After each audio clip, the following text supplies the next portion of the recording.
байцгаана уу? Та бүхэндээ Централ Резиденс 2 орон сууцны цэцлэг танилцуулъя.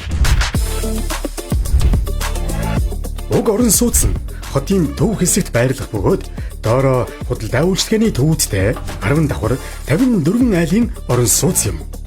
Нэгдүгээр давхартаа офис, фитнес, кофе шоп, супермаркет бүхий төвүүдтэй. Централ Резиденс 2 төсөл нь бүрэн цутгамал, сургууль цэцэрлэгтэйгээ ойр, айл бүрт хөрөлцгүйц хэмжээний автомашины зогсоолтой. Мөн 3 талаасаа орц гарц бүхий автоц замтай, төвжирлгүй бүс сэдгээрээ давуу талтай.